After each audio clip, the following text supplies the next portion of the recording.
Hello बच्चों, क्या हाल चाल हैं। आई होप कि आप सभी अच्छे होंगे। बच्चों, हम पढ़ रहे हैं क्लास 12 का चैप्टर इलेक्ट्रोमैग्नेटिक वेव। पिछले 5 लेक्चर हमने इलेक्ट्रोमैग्नेटिक वेव के पढ़ लिए हैं। आज हम स्टार्ट करते हैं इलेक्ट्रोमैग्नेटिक वेव का लेक्चर नंबर 6। बच्चों, इस लेक्चर में हम इलेक्ट्रोमैग्नेटिक वेव के स्पेक्ट्रम के बारे में पढ़ेंगे। इलेक्ट्रोमैग्नेटिक वेव के स्पेक्ट्रम में कौन कौन सी वेव्स आती हैं उसके बारे में पढ़ेंगे। तो सबसे पहले बच्चों हम यही बता देना चाहेंगे कि इलेक्ट्रोमैग्नेटिक वेव के स्पेक्ट्रम में जो वेव्स आती हैं वो वेव्स के नाम कुछ इस प्रकार हैं। बच्चों देखिए, सबसे पहले जो इलेक्ट्रोमैग्नेटिक वेव के स्पेक्ट्रम में आती है, जो सबसे पहली वेव है बेटा, वो है गामा रेज। इलेक्ट्रोमैग्नेटिक वेव के स्पेक्ट्रम में पहली जो वेव आती है वो है गामा रेज। दूसरी वेव है एक्स रेज। तीसरी वेव है अल्ट्रावायलेट रेज। चौथी वेव है विजिबल लाइट। पांचवी वेव है इंफ्रारेड लाइट। और सिक्स्थ वेव है माइक्रोवेव्स। उसके बाद लास्ट में आती है रेडियो वेव्स। बच्चों को गामा रेस से पहले जानना चाहें कि गामा रेस से पहले भी कोई वेव्स होती हैं इलेक्ट्रोमैग्नेटिक रीजन में, तो यस, गामा वेव्स से भी ज़्यादा फ्रीक्वेंसी की वेव होती हैं कॉस्मिक वेव्स। अगर जो गामा वेव्स से भी ज़्यादा फ्रीक्वेंसी की कोई बात की जाए तो वो कौन सी वेव्स हो जाएंगी? Cosmic waves. और रेडियो वेव्स के बाद जो वेव होती हैं जिनकी फ्रीक्वेंसी सबसे कम होती है, वो रेडियो वेव का ही एक पार्ट है, काइंड है। वो हो जाती है आपकी कौन सी? Long radio wave. कौन सी हो जाती है बच्चों? Long radio wave. तो बच्चों ये सारी जो वेव्स हैं ये इलेक्ट्रोमैग्नेटिक स्पेक्ट्रम में पाई जाने वाली वेव्स हैं। एक बार बच्चों सबसे पहले फिर से हम देखें। सबसे पहले गामा रेस, उसके बाद एक्स रेस, उसके बाद अल्ट्रावायलेट रेस, उसके बाद विजिबल लाइट, उसके बाद इंफ्रारेड लाइट, उसके बाद माइक्रोवेव्स और उसके बाद रेडियो वेव्स। और थोड़ा सा और इलेबोरेट करना चाहें तो रेडियो वेव्स का ही एक और पार्ट है जिसकी वेवलेंथ सबसे ज़्यादा होती है, उन्हें लॉन्ग रेडियो वेव कहते हैं। और गामा रेज से ज़्यादा फ्रीक्वेंसी की जो होती हैं वो कॉस्मिक वेव्स होती हैं, ये भी इलेक्ट्रोमैग्नेटिक वेव ही हैं। तो बच्चों सबसे पहले आइए हम देखते हैं कि इलेक्ट्रोमैग्नेटिक वेव की स्पेक्ट्रम की डेफिनेशन क्या है। इलेक्ट्रोमैग्नेटिक वेव, EMW का मतलब इलेक्ट्रोमैग्नेटिक वेव का स्पेक्ट्रम। अब बच्चों स्पेक्ट्रम की डेफिनेशन क्या होती है? स्पेक्ट्रम का अगर जो टर्म से मीनिंग समझें तो स्पेक्ट्रम का मतलब होता है कि बहुत सारी वेवलेंथ का एक समूह, बहुत सारी फ्रीक्वेंसी वाली वेव का समूह, है ना। स्पेक्ट्रम का मतलब है बहुत सारी वेव का समूह, बहुत सारी वेवलेंथ वाली वेव का समूह, बहुत सारी फ्रीक्वेंसी वाली वेव का एक समूह, एक ग्रुप, है ना। Group of wavelength, group of waves, group of different frequency waves, ये सब क्या है? स्पेक्ट्रम है। तो बच्चों आइए, ये मीनिंग था स्पेक्ट्रम का। अब हम इसकी एग्जैक्ट डेफिनेशन देखते हैं। तो इलेक्ट्रोमैग्नेटिक वेव स्पेक्ट्रम देखिए क्या डेफिनेशन है। The classification of EMW, classification of EMW means electromagnetic wave according to frequency और wavelength is called electromagnetic spectrum. माने क्या हुआ कि इलेक्ट्रोमैग्नेटिक वेव का उनकी वेवलेंथ या फिर उनकी फ्रीक्वेंसी के आधार पर उनका जो क्लासिफिकेशन है, विभाजन है ना। यानी EMW की फ्रीक्वेंसी या वेवलेंथ के हिसाब से जो क्लासिफिकेशन होता है इलेक्ट्रोमैग्नेटिक वेव का, उसी क्लासिफिकेशन को क्या कहते हैं? Electromagnetic wave. उसी क्लासिफिकेशन को कहते हैं इलेक्ट्रोमैग्नेटिक स्पेक्ट्रम। यानी इलेक्ट्रोमैग्नेटिक स्पेक्ट्रम क्या है? वो क्लासिफिकेशन है। किसका क्लासिफिकेशन है? इलेक्ट्रोमैग्नेटिक वेव का है। किसके अकॉर्डिंग, किसके बिहाफ पे? वेवलेंथ और फ्रीक्वेंसी के बिहाफ पे क्लासिफिकेशन इलेक्ट्रोमैग्नेटिक वेव का क्या कहलाता है? Electromagnetic spectrum. बच्चों इलेक्ट्रोमैग्नेटिक स्पेक्ट्रम की कोई एग्जैक्ट क्लियरेंस नहीं कि इलेक्ट्रोमैग्नेटिक स्पेक्ट्रम में कौन सी वेव किस रीजन में पाई जा रही है, एग्जैक्ट नहीं है। ठीक है, कौन मतलब वेव के प्रॉपर्टीज, उसके प्रोडक्शन होने का जो रीजन है या फिर उसके जो यूजेस हैं, इन सब के बिहाफ पे इलेक्ट्रोमैग्नेटिक वेव को डिवाइड किया गया है। इलेक्ट्रोमैग्नेटिक वेव को एग्जैक्टली डिवाइड करने का कोई मतलब एग्जैक्ट क्लियर कट रूल नहीं है। तो बच्चों सबसे पहले हम पढ़ेंगे गामा रेस के बारे में। पहले ये चीज समझिए, स्पेक्ट्रम में क्या है, एक इंक्रीजिंग ऑर्डर ऑफ वेवलेंथ हो सकता है या डिक्रीजिंग ऑर्डर ऑफ फ्रीक्वेंसी हो सकता है। ये मतलब वेवलेंथ का कौन सा समूह, बढ़ता हुआ क्रम, और फ्रीक्वेंसी का कौन सा क्रम, घटता हुआ क्रम। वेवलेंथ का बढ़ता हुआ क्रम और फ्रीक्वेंसी का घटता हुआ क्रम कौन है, यही सबसे ज्यादा फ्रीक्वेंसी किसकी होती है, कॉस्मिक वेव्स की। उसके बाद फ्रीक्वेंसी किसकी होती है, गामा रेस की। उसके बाद किसकी फ्रीक्वेंसी होती है, एक्स रेस की। उससे कम फ्रीक्वेंसी अल्ट्रावायलेट रेस की। उससे कम फ्रीक्वेंसी विजुअल वेव्स की। उससे कम फ्रीक्वेंसी इंफ्रारेड लाइट की। उससे कम फ्रीक्वेंसी माइक्रोवेव्स की। और उससे कम फ्रीक्वेंसी रेडियो वेव्स की। और सबसे कम फ्रीक्वेंसी लॉन्ग रेडियो वेव की। बच्चों गामा रेस से हम लॉन्ग रेडियो वेव की तरफ आते हैं तो बच्चों क्या होता है कि फ्रीक्वेंसी घटती है। फ्रीक्वेंसी क्या होती है, घटती है। लेकिन वेवलेंथ क्या होती है, वेवलेंथ बढ़ती है। माने सबसे ज्यादा फ्रीक्वेंसी कौन सी है, कॉस्मिक वेव्स की, यानी और उसके बाद गामा वेव्स की, है ना, सबसे ज्यादा फ्रीक्वेंसी। और सबसे ज्यादा वेवलेंथ किसकी है, वेवलेंथ इधर से ज्यादा है। सबसे ज्यादा वेवलेंथ लॉन्ग रेडियो वेव की, उससे कम वेवलेंथ रेडियो वेव्स की, उससे कम वेवलेंथ माइक्रोवेव्स की, उससे कम वेवलेंथ इंफ्रारेड लाइट की, उससे कम वेवलेंथ विजिबल लाइट की, उससे कम वेवलेंथ अल्ट्रावायलेट लाइट की, उससे कम वेवलेंथ एक्स रेस की, उससे कम वेवलेंथ गामास की, और सबसे कम वेवलेंथ कॉस्मिक रेस की सबसे ज्यादा कम वेवलेंथ होती है। यानी ये जो हमने पैटर्न लिखा है इलेक्ट्रोमैग्नेटिक वेव स्पेक्ट्रम का, ये जो पैटर्न लिखा है ये फ्रीक्वेंसी का घटता हुआ क्रम है और वेवलेंथ का क्या है, वेवलेंथ का बढ़ता हुआ क्रम है, फ्रीक्वेंसी का घटता हुआ क्रम है। तो यहां पर लिखा हुआ इंक्रीजिंग ऑर्डर ऑफ वेवलेंथ, यानी वेवलेंथ का कौन सा क्रम हमने लिखा है, बढ़ता हुआ क्रम। और decreasing order of frequency, frequency का कौन सा क्रम लिखा है हमने, घटता हुआ क्रम लिखा है। तो एग्जाम में अगर जो बच्चों क्वेश्चन आए कि सबसे ज्यादा फ्रीक्वेंसी किसकी है, कॉस्मिक वेव्स की, उसके बाद गामा रेस की, और अगर इस तरह और फ्रीक्वेंसी कम होती जाएगी, और सबसे ज्यादा वेवलेंथ किसकी है, लॉन्ग रेडियो वेव की, उससे कम किसकी है, रेडियो वेव्स की, इसके आगे इसी तरह ये पैटर्न एक ऑर्डर है इंक्रीजिंग और डिक्रीजिंग का फ्रीक्वेंसी और वेवलेंथ के रूप में। बच्चों तो ये हो गया स्पेक्ट्रम। स्पेक्ट्रम के बाद बच्चों हम क्या करेंगे, हम हर एक वेव को, उसके हर एक वेव के बारे में पढ़ेंगे। गामा वेव कैसे प्रोड्यूस होती हैं, गामा रेस की वेवलेंथ क्या है, गामा रेस की फ्रीक्वेंसी क्या है, गामा रेस का मतलब इसको डिटेक्ट कैसे करते हैं, ये सारी चीजें हम डिटेल में पढ़ेंगे। तो आइए सबसे पहले हम स्टार्ट करते हैं रेडियो वेव्स। सबसे पहले हम बच्चों किसके बारे में पढ़ेंगे, रेडियो वेव के बारे में पढ़ेंगे। तो अगर जो मैं रेडियो वेव की देखूं तो लैम्डा यहां पर लिखा है 0.1 मीटर से ग्रेटर, यानी वेवलेंथ, रेडियो वेव का वेवलेंथ क्या होता है, 0.1 मीटर से क्या होता है, ज्यादा वेवलेंथ होती है किसकी, रेडियो वेव की। तो ये वेवलेंथ के बारे में हो गया। रेडियो वेव की वेवलेंथ क्या होती है, 0.1 मीटर से ज्यादा।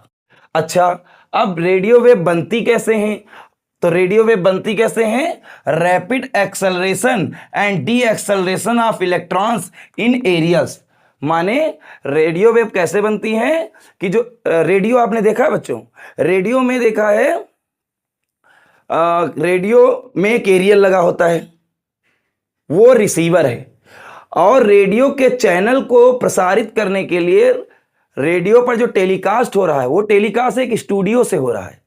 उस स्टूडियो पर ट्रांसमीटर लगा है और रेडियो में क्या लगा है, रिसीवर। ये जो रेडियो होता है इसमें रिसीवर, एक एंटीना लगा होता है, तो ये रिसीवर है। और जहां से प्रसारण टेलीकास्ट हो रहा है उस स्टूडियो में क्या लगा है बच्चों, वो लगा है वहां ट्रांसमीटर। और ट्रांसमीटर में जो एंटीना होता है वहां से बनती है क्या, रेडियो वेव। तो रेडियो वेव बनती है ट्रांसमीटर के एंटीना से। ट्रांसमीटर के एंटीना में क्या होता है, इलेक्ट्रॉन का एक्सेलरेशन हो या फिर इलेक्ट्रॉन का क्या हो, डी एक्सेलरेशन हो, चार्ज पार्टिकल का एक्सेलरेशन हो या चार्ज पार्टिकल का डी एक्सेलरेशन हो, कहां पर, ट्रांसमीटर में, यानी जहां से टेलीकास्ट हो रहा है वहां पर जो ट्रांसमीटर लगा हुआ है उसके एरियल में ये वेव बनती हैं। कौन सी वेव, रेडियो वेव। तो रेडियो वेव कहां बनेंगी, रेडियो वेव बनेगी एरियल में, किसके एरियल में, ट्रांसमीटर के एरियल में। कैसे, एक्सेलरेशन या डी एक्सेलरेशन ऑफ इलेक्ट्रॉन से ये वेव बनती हैं। तो हमने इस वेव के रेडियो वेव की वेवलेंथ बता दी, 0.1 मीटर से ज़्यादा होती है, और ये भी बता दिया कि ये वेवलेंथ कहाँ पर बनती हैं, इनका प्रोडक्शन कैसे होता है। तो रेडियो वेव का प्रोडक्शन, रैपिड एक्सेलरेशन और D acceleration of electrons in areas of transmitter. बच्चों अब बात करेंगे रेडियो वेव को हम डिटेक्ट कैसे करते हैं, डिटेक्शन कैसे होता है। तो रेडियो वेव का डिटेक्शन लिखा हुआ है रिसीवर एरियाज, यानी रेडियो वेव को कहाँ डिटेक्ट करते हैं भाई, ट्रांसमीटर से रेडियो वेव आती है, उसके ट्रांसमीटर के एरियल से, और हमारा जो रेडियो होता है जिसपे हम नाव घुमा के चैनल लगा के फ्रीक्वेंसी लगा के हम प्रसारण देखते हैं, जैसे कि एफएम रेनबो हो गया, जैसे कि रेडियो मिर्ची हो गया, ये सब चैनल पर हम प्रसारण देखते हैं। तो हमारा जो रेडियो में एंटीना लगा है, रेडियो में जो एंटीना लगा है वो रेडियो वाला एंटीना रिसीवर कहलाता है, और इसी रिसीवर पर डिटेक्ट होती हैं कौन चीजें, जो रेडियो वेव आ रही हैं। यानी ट्रांसमीटर से आने वाली जो रेडियो वेव है, स्टूडियो से आने वाली रेडियो वेव हमारे रेडियो के एरियल में एंटीना में क्या होती हैं, डिटेक्ट होती हैं। तो ये इसका डिटेक्शन हो गया, और ये प्रोडक्शन हो गया, ये डिटेक्शन हो गया। अब बच्चों बात करेंगे किसकी, माइक्रोवेव की। किसकी बच्चों बात करेंगे, माइक्रोवेव की। माइक्रोवेव जैसे कि आप देखते हो माइक्रोवेव ओवन होता है जिसमें कि खाना गर्म रखा जाता है, भोजन को गर्म रखने का पूरा उसमें व्यवस्था होती है, वो लाइट से जलती है, माइक्रोवेव ओवन। वहाँ पर भी खाना किस वेव से गर्म होता है, माइक्रोवेव से गर्म होता है। हम उसी माइक्रोवेव की बात कर रहे हैं। तो देखिए माइक्रोवेव की अगर वेवलेंथ की बात करें तो माइक्रोवेव की जो वेवलेंथ होती है वो 0.1 मीटर से 1 मिलीमीटर तक होती है। ये कितनी थी, 0.1 मीटर से ज़्यादा थी, और इसकी क्या है वेवलेंथ, 0.1 मीटर से 1 मिलीमीटर के बीच में माइक्रोवेव की वेवलेंथ होती है। तो बच्चों ये वेवलेंथ हो गई। अब बात करेंगे कि इनका प्रोडक्शन कैसे होता है बच्चों। तो भैया माइक्रोवेव का प्रोडक्शन होता है क्लिस्ट्रॉन वाल्व से। माइक्रोवेव कहां प्रोड्यूस होती हैं, क्लिस्ट्रॉन वाल्व से प्रोड्यूस होती हैं। या फिर कहां से प्रोड्यूस होती हैं, कहां से उत्पन्न होती हैं माइक्रोवेव, वो प्रोड्यूस होती है मैग्नेट्रॉन वाल्व से। यानी दो तरीके हैं इनको प्रोड्यूस करने के, इनको उत्पन्न करने के, एक तो क्लिस्ट्रॉन वाल्व हो गया और एक क्या हो गया, मैग्नेट्रॉन वाल्व। यानी ये जो वेव है माइक्रोवेव क्लिस्ट्रॉन वाल्व और मैग्नेट्रॉन वाल्व में ये प्रोड्यूस हो जाती हैं, वहां पर बन सकती हैं। आगे बात करते हैं डिटेक्ट कैसे करते हैं। तो माइक्रोवेव को डिटेक्ट करने के लिए पॉइंट कांटेक्ट डायोड होते हैं। माइक्रोवेव को कौन डिटेक्ट करता है, पॉइंट कांटेक्ट डायोड माइक्रोवेव को डिटेक्ट करते हैं। आगे बच्चों अब बात करेंगे पॉइंट कांटेक्ट डायोड जो है डिटेक्ट करते हैं किसको, माइक्रोवेव को। अब आगे बात करेंगे इंफ्रारेड की। तो बच्चों इंफ्रारेड की वेवलेंथ क्या होती है, इंफ्रारेड की वेवलेंथ होती है 1 मिलीमीटर से 700 नैनोमीटर। इंफ्रारेड की बच्चों, इंफ्रारेड वेव की वेवलेंथ कहां से कहां तक होती है, 1 मिलीमीटर से 700 नैनोमीटर तक इसकी वेवलेंथ होती है। बच्चों ये चीजें जो वेवलेंथ वगैरह इसको थोड़ा लर्न करना पड़ेगा, लर्निंग पॉइंट है, थोड़ा इसको अपनी मेमोरी में परमानेंटली रखना पड़ेगा। तो ध्यान से इनको सुने और जो है इसको याद करने का प्रयास करें। तो वेवलेंथ ऑफ इंफ्रारेड वेव क्या होती है, 1 मिलीमीटर से 700 नैनोमीटर तक होती है। अब भैया इसका प्रोडक्शन कहाँ होता है इंफ्रारेड का, तो इंफ्रारेड का प्रोडक्शन होता है vibration of atoms and molecules. बच्चों जैसे आप कोयला जलाते हैं तो कोयला में ऊष्मा निकलती है, हीट निकलती है। कोयला को जलाइए तो क्या होगा, उसमें से हीट निकलेगी, और हीट ही क्या है, इंफ्रारेड वेव है ना। हीट में जो वेव है वो इंफ्रारेड है, सन से आने वाली जो लाइट है उसमें जो गर्मी होती है सन में, वो जो हीट होती है सन में, वो कौन सी वेव है, वो इंफ्रारेड वेव है ना। तो इंफ्रारेड का प्रोडक्शन कहाँ से होता है? कोयला हमने जलाया, कोयला के मॉलिक्यूल्स में क्या हुआ? वाइब्रेशन हुआ। कोयला के एटम्स में क्या हुआ? वाइब्रेशन हुआ। और वाइब्रेशन से क्या हो गया? इलेक्ट्रोमैग्नेटिक एनर्जी निकल गई। वही इलेक्ट्रोमैग्नेटिक एनर्जी कौन सी होती है? इंफ्रारेड। उसमें टेम्परेचर, हीट होती है, उसमें गर्मी होती है, वार्मनेस होती है। तो बच्चों ये जो इंफ्रारेड वेव हैं वो कैसे प्रोड्यूस होती हैं? वो किसी भी मटेरियल के अंदर एटम या फिर मॉलिक्यूल के वाइब्रेशन से प्रोड्यूस होती हैं। कोयला जलाते हैं तो क्या होता है? एटम और मॉलिक्यूल वाइब्रेट होते हैं और इंफ्रारेड वेव प्रोड्यूस हो जाती हैं। बच्चों आगे हम बात करेंगे प्रोडक्शन के बाद डिटेक्शन, कि इंफ्रारेड का डिटेक्शन कैसे होता है। तो इंफ्रारेड का डिटेक्शन करने के लिए बच्चों फोटोग्राफिक फिल्म होती है। फोटोग्राफिक फिल्म से हम इंफ्रारेड वेव को डिटेक्ट कर पाते हैं। इसके अलावा बच्चों क्या तरीका है? बोलोमीटर और थर्मोपाइल। थर्मोपाइल और बोलोमीटर से भी हम क्या करते हैं? इंफ्रारेड वेव को डिटेक्ट कर पाते हैं। तो इंफ्रारेड वेव को डिटेक्ट करने के 3 तरीके हमने बताए। एक तो बोलोमीटर और दूसरा क्या है? थर्मोपाइल। दूसरा क्या है? थर्मोपाइल। और तीसरा क्या है? Photographic plate. तो बच्चों ये इंफ्रारेड के बातें हो गई, उसकी वेवलेंथ, उसका प्रोडक्शन कैसे होता है, उसका डिटेक्शन कैसे होता है। अब बच्चों हम बात करेंगे बात करेंगे माइक्रोवेव की। किसकी बात करेंगे? माइक्रोवेव। तो आइए बच्चों, ओके बेटा माइक्रोवेव नहीं, अब हम बात करेंगे विजिबल लाइट की। किसकी बात करेंगे? विजिबल लाइट, यानी दृश्य प्रकाश। जैसे ये सब दिख रहा है, ये दिख रहा है किसकी वजह से दिख रहा है? विजिबल लाइट की वजह से दिख रहा है, विजिबल वेव्स की वजह से दिख रहा है। तो चीजें जब विजिबल होती हैं किसकी वजह से? विजिबल लाइट की वजह से। तो उसके बारे में आइए पढ़े।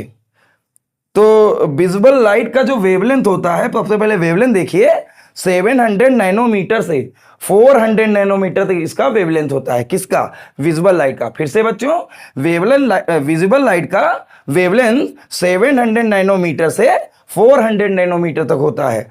और ये विजिबल लाइट कैसे बनती है? जब एटम के अंदर, आप जानते हैं कि हर एक मटेरियल एटम से बना है। एटम के सेंटर पे क्या होता है? एटम के सेंटर पे न्यूक्लियस होता है। न्यूक्लियस के चारों ओर सर्कुलर ऑर्बिट्स होते हैं, और ऑर्बिट में क्या करते हैं? इलेक्ट्रॉन रिवॉल्व करते हैं।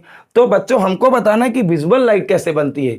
तो बच्चों जब किसी हायर एनर्जी लेवल से, है ना, यानी एक एनर्जी लेवल माने ऑर्बिट से, एक ऑर्बिट से इलेक्ट्रॉन जब दूसरी ऑर्बिट में, जब एटम के अंदर इलेक्ट्रॉन एक ऑर्बिट से दूसरी ऑर्बिट में क्या होता है? ट्रांजिशन करता है, तब इलेक्ट्रोमैग्नेटिक वेव प्रोड्यूस होती हैं। वो कौन सी होती हैं? Visible light.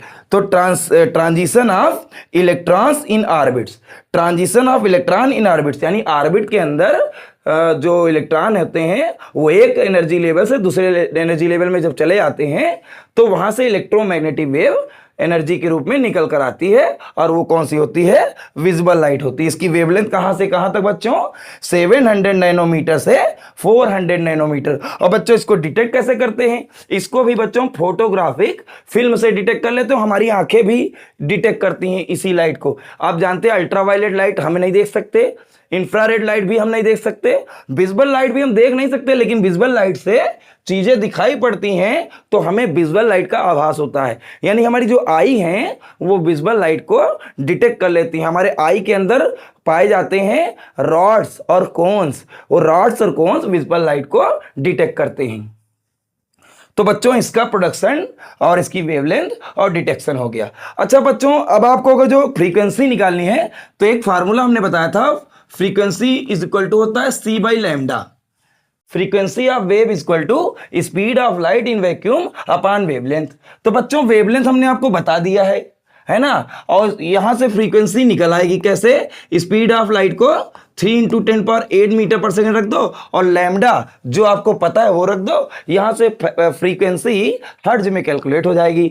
तो बच्चों एक चीज याद रखो, चाहे वेवलेंथ याद रख लो, चाहे फ्रीक्वेंसी याद रख लो, और इस फार्मूले से दूसरी चीज निकाल लेना। तो बच्चों मैं आपको वेवलेंथ के बारे में बता रहा हूं, तो वेवलेंथ याद रखिए और फ्रीक्वेंसी इस फार्मूले से निकाल लीजिएगा। F = c/λ।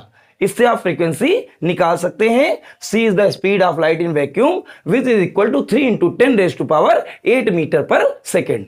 बच्चों अब आगे आते हैं किस पर, अल्ट्रावायलेट लाइट पर।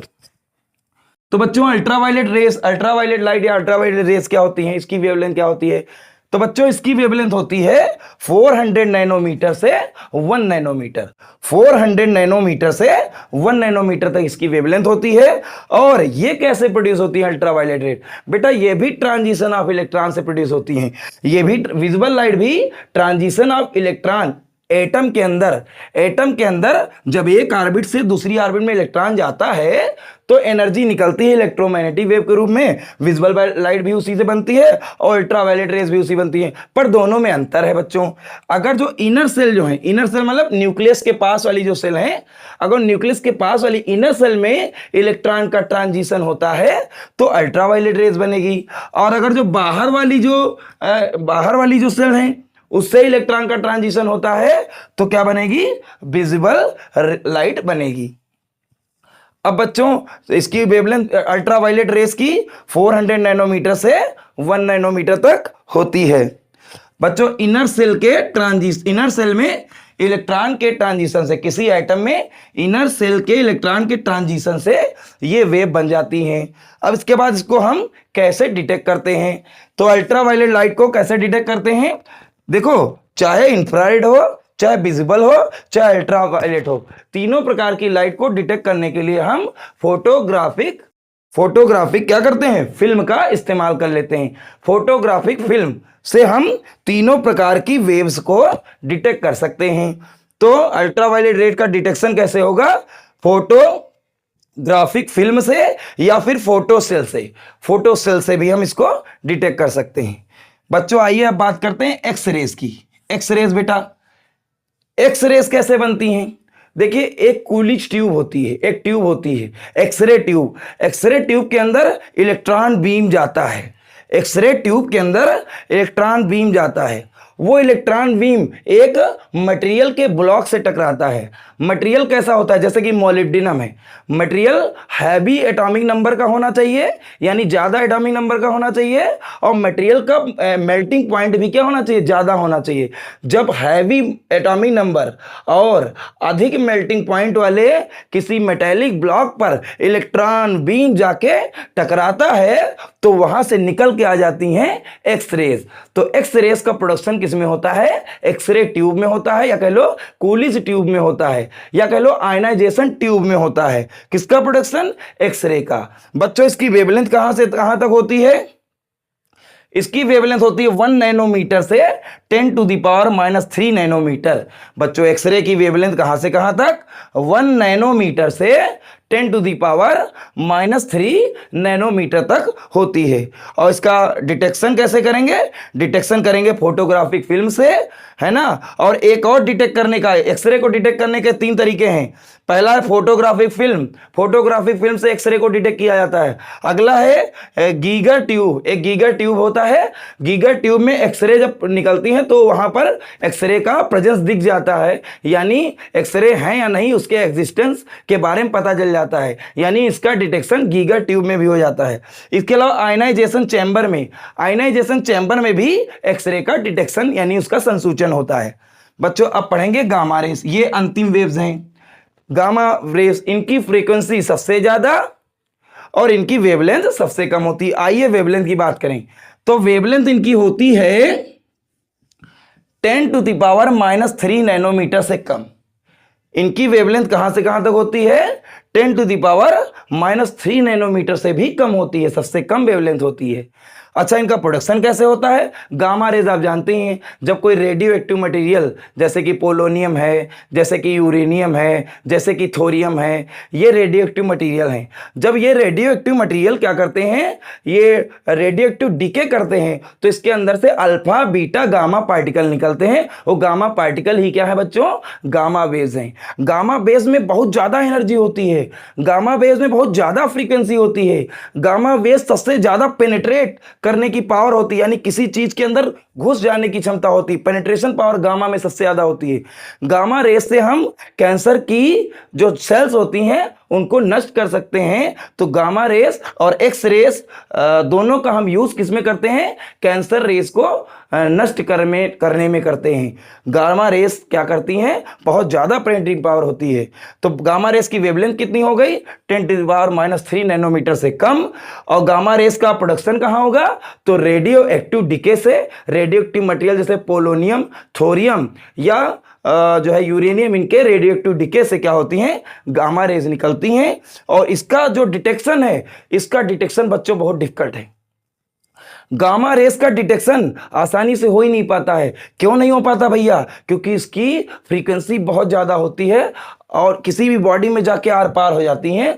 और फ्रीक्वेंसी ज्यादा होने से वेवलेंथ बहुत कम होती है। गामा रेस की वेवलेंथ इतनी कम होती है जिसकी वजह से इनको डिटेक्ट करना बहुत मुश्किल होता है। इसलिए इनको डायरेक्टली तो डिटेक्ट नहीं किया जा सकता है। इनको डिटेक्ट करने के लिए बच्चों क्या करते हैं कि जो ऑप्टिकल फेनोमेना होती है, माने फिजिक्स की जो फेनोमेना है, घटनाएं हैं, वो घटनाएं देखकर इनकी प्रेजेंस का पता लगाया जाता है। जैसे एक वर्ड है फिजिक्स में, कॉम्पटन स्कैटरिंग। कॉम्पटन स्कैटरिंग में ये पता लग जाता है कि गामा रेस कॉम्पटन स्कैटरिंग कर सकती हैं। तो कॉम्पटन स्कैटरिंग से गामा रेस का डिटेक्शन हो सकता है, पर डायरेक्ट डिटेक्शन करना इसका इम्पॉसिबल है। कोई डिवाइस नहीं है जो गामा रेस को डिटेक्ट कर सके। जैसे कि बोलोमीटर है, इसमें फोटोग्राफिक फिल्म है, इसमें गीगर ट्यूब है, लेकिन गामा रे को डिटेक्ट करने के लिए कोई डायरेक्ट यूनिट नहीं है, कोई ऐसा तरीका नहीं है। इसको हम फेनोमेना में ही ऑब्जर्व करके इसका डिटेक्शन कर सकते हैं। एग्जांपल के तौर पे जो है कॉम्पटन स्कैटरिंग में गामा रेस का डिटेक्शन होता है। तो बच्चों ये था सारा इलेक्ट्रोमैग्नेटिक वेव का स्पेक्ट्रम, और सारी वेव्स को आपने समझा, इलेक्ट्रोमैग्नेटिक वेव को, और उनके इलेक्ट्रोमैग्नेटिक वेव का वेवलेंथ समझा, इलेक्ट्रोमैग्नेटिक वेव का फ्रीक्वेंसी कैसे निकालते हैं वो फार्मूला समझा, इलेक्ट्रोमैग्नेटिक वेव प्रोड्यूस कहां से होती हैं, सारे स्पेक्ट्रम कहां से प्रोड्यूस होती हैं ये आपने समझा, और इसको डिटेक्ट करते हैं कैसे करते हैं ये आपने समझा। तो ये सारी बातें इलेक्ट्रोमैग्नेटिक वेव से रिलेटेड है। बच्चों अब हम अगले लेक्चर में हम इन सभी वेव्स के अलग अलग यूजेस पढ़ेंगे कि गामा रेस के यूज क्या हैं, अल्ट्रावायलेट रेस के यूज क्या हैं, एक्सरे के यूज क्या हैं, सारी वेव्स के हम यूजेस पढ़ेंगे। और वो हमारा इस चैप्टर का लास्ट लेक्चर होगा। 7th lecture of this chapter will be the last lecture. तो बच्चों आगे हम फिर नए लेक्चर के साथ मिलेंगे। तब तक बच्चों पढ़ते रहिए फिजिक्स, और take care, all the best, take care, good luck.